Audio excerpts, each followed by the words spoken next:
La peau et les muqueuses constituent une barrière physique qui protège efficacement l'organisme des agressions externes. Il arrive cependant qu'à la suite d'un traumatisme ou d'une infection, lésions cutanées, brûlures, intrusions bactériennes, fongiques ou virales, des microcorps étrangers parviennent à la franchir. Lorsque la barrière de la peau est franchie, l'organisme fait appel à des acteurs capables de lutter contre l'envahisseur. En effet, des cellules sentinelles de l'immunité veillent. Circulant dans le sang ou la lymphe, ou résidant dans les tissus, les globules blancs qu'on appelle leucocytes sont capables de détecter les corps étrangers.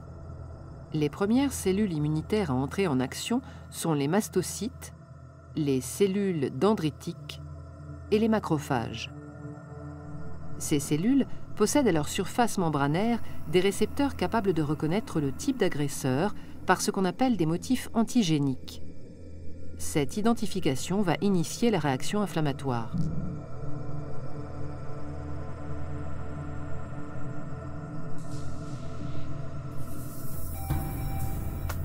Après contact établi avec l'antigène, la cellule sentinelle libère des médiateurs chimiques, véritables signaux d'alerte pour l'ensemble du système immunitaire. Certains de ces médiateurs chimiques, tels que l'histamine sécrétée par les mastocytes, augmentent la vasodilatation et la perméabilité des vaisseaux à proximité de la zone lésée. Cela permet le passage de cellules douées d'un pouvoir phagocytaire du milieu sanguin vers les tissus. Le franchissement de la paroi du vaisseau s'appelle la diapédèse. Rougeur, gonflement, chaleur sont des signes cliniques caractéristiques de la réaction inflammatoire. D'autres médiateurs, les cytokines, émis par les cellules sentinelles, sont capables d'attirer en renfort d'autres cellules lutteuses, les phagocytes, sur le lieu de l'infection, en particulier les macrophages.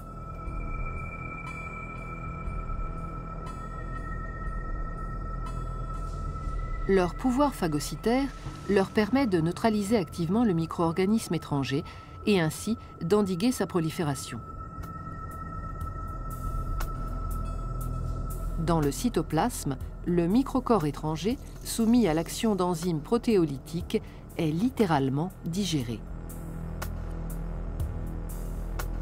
La plupart des résidus issus de cette digestion sont rejetés.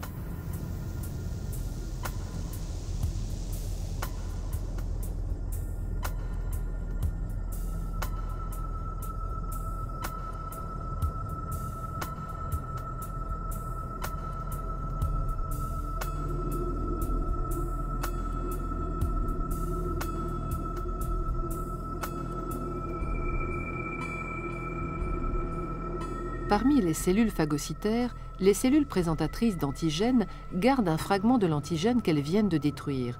Elles l'exposent à la surface de leur membrane plasmique. Dans le cas d'une aggravation de l'infection, ce fragment qu'on appelle peptide ou déterminant antigénique deviendra l'un des éléments déclencheurs de la réaction de nouveaux acteurs, les lymphocytes.